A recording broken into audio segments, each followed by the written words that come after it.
Secular എന്നുള്ളത് കാലദേശങ്ങൾക്ക് അതീതമായ ഒരു പരികല്പനയാണോ?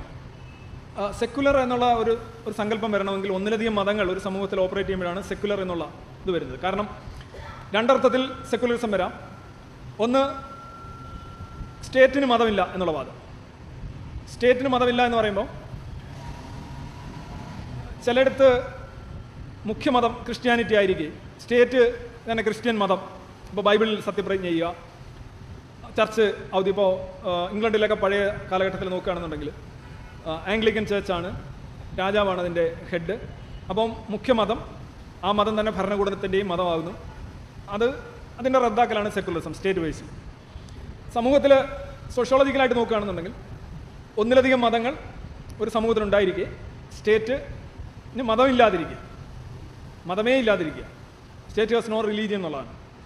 ഇത് കാലദേശങ്ങൾക്ക് അതീതമാണെന്ന് ചോദിച്ചു കഴിഞ്ഞാൽ, കാലദേശങ്ങൾക്ക് അതീതം എന്ന് ചോദിച്ചു കഴിഞ്ഞാൽ പണ്ടെല്ലാം മതരാഷ്ട്രീയം മാത്രമേ ഉണ്ടായിരുന്നുള്ളൂ. പണ്ട് മൊത്തം കടലായിരുന്നു, രാഷ്ട്രീയവും മതം തമ്മിൽ വ്യത്യാസം ഉണ്ടായിരുന്നില്ല. അവിടെ വന്ന തുരുത്തുകളാണ് യഥാർത്ഥത്തിൽ മതനിരപേക്ഷ സമൂഹങ്ങൾ. അത് പ്രധാന ക്രിസ്ത്യാനിറ്റിയുടെ സംഭാവനയാണ് സെക്യുലറിസം. ക്രിസ്ത്യാനിറ്റിയിൽ ഞാൻ എപ്പോഴും പറയാറുണ്ട്, ദൈവത്തിനുള്ള ദൈവത്തിനും സീസണിനുള്ള സീസണിനും എന്നുള്ള ആ വാചകത്തെ വിപുലീകരിച്ചുകൊണ്ടാണ് ഈ ഭരണകൂടവും മതവും തമ്മിൽ രണ്ടാക്കി മാറ്റിക്കൊണ്ട് സെക്യുലറിസം എന്നുള്ള ആശയം യൂറോപ്പിൽ വരുന്നത്. അതാണ് ഇന്ത്യയിൽ വരുന്നത്. ഇന്ത്യക്കാർക്ക് സെക്യുലറിസം എന്താണെന്ന് അറിയില്ല. ഇന്ത്യക്ക് അന്യമായ ആശയമാണ്. ഇന്ത്യ പോലെയുള്ള രാജ്യങ്ങളിൽ ഒരു കാലത്തും സെക്യുലറിസം ഉണ്ടായിട്ടില്ല. ഒന്നിൽ അവിടുത്തെ മുഖ്യമതം, അവിടുത്തെ ഇപ്പോൾ മനുസ്മൃതി പ്രകാരമായിരുന്നു ഇവിടെ ശിക്ഷകളെല്ലാം നടപ്പിലാക്കിയിരുന്നത്. അപ്പോൾ India was not a secular country. എങ്ങനെ ജീവിക്കണം? ഒരു ഇസ്ലാമിക് രാജ്യങ്ങളും സെക്യുലർ ആവില്ല. കാരണം എങ്ങനെ ജീവിക്കണം, എങ്ങനെ ഭരിക്കണം, സ്ത്രീയെ ഭരണാധികാരി ആകാമോ തുടങ്ങിയ എല്ലാ സമസ്ത കാര്യങ്ങളും അഭിപ്രായം പറയുന്ന മതത്തിന് നിർണായക സ്വാധീനമുള്ള ഒരു സമൂഹത്തിൽ സെക്യുലറിസം വാഴില്ല. അനിസ്ലാമികമാണ് സെക്യുലറിസം. ഒരു മതരാജ്യത്തും സെക്യുലറിസം വാഴില്ല. അത് കാലാതീതമായ ഒരു പരികല്പനയാണോ എന്ന് ചോദിച്ചാൽ എനിക്കത് പെട്ടെന്ന് പിടികിട്ടുന്നില്ല. പണ്ടുണ്ടായിരുന്നില്ല, ഇപ്പോൾ ഉണ്ട്. അവിടെ നിന്ന് തുരത്താനുള്ള ശ്രമങ്ങളാണ് നടക്കുന്നത് പലയിടത്തും. സെക്യുലറിസം ഉള്ള രാജ്യങ്ങളിലാണ് പ്രധാനമായും സാമ്പത്തിക പുരോഗതി ഉണ്ടാകുന്നത്. സാമൂഹ്യ പരിഷ്കരണങ്ങൾ നടക്കുന്നത് സെക്യുലറിസം വന്നതിന് ശേഷമാണ്. ഇത് മാർക്സിയൻ കൺസെപ്റ്റാണ് നമ്മൾ ശീലിച്ചിട്ടുള്ളത്. മാർക്സിയൻ കൺസെപ്റ്റ് അനുസരിച്ച് ജനങ്ങളുടെ ദാരിദ്ര്യവും പട്ടിണിയും അതേപോലെയുള്ള പ്രശ്നങ്ങൾ കാരണമാണ് ഒരു ആശ്വാസം എന്ന നിലയിൽ മതം ഉപയോഗിക്കുന്നത്, മതവിശ്വാസത്തിന് അടിമപ്പെടുന്നത്. ഇതൊക്കെ മാറാവുന്നുണ്ടെങ്കിൽ ആ സമൂഹം രക്ഷപ്പെടും എന്നാണ് മാർക്സിയൻ കൺസെപ്റ്റ്. അത് പൊട്ടത്തെറ്റാണ്. അങ്ങനെയല്ല ലോകത്തെങ്ങും സംഭവിച്ചിട്ടുള്ളത്. ഇപ്പോൾ ബ്രിസ്റ്റൽ യൂണിവേഴ്സിറ്റിയിൽ ഒരു പഠനം വന്നിട്ടുണ്ട്. 109 രാജ്യങ്ങളിലെ കഴിഞ്ഞ 100 വർഷത്തെ അവരുടെ സാമൂഹ്യപരമായ മാറ്റം അത് പഠിച്ചുകൊണ്ടുള്ള ഒരു വലിയ ബൃഹത്തായിട്ടുള്ളൊരു പഠനമാണ് ബ്രിസ്റ്റൽ യൂണിവേഴ്സിറ്റിയിൽ.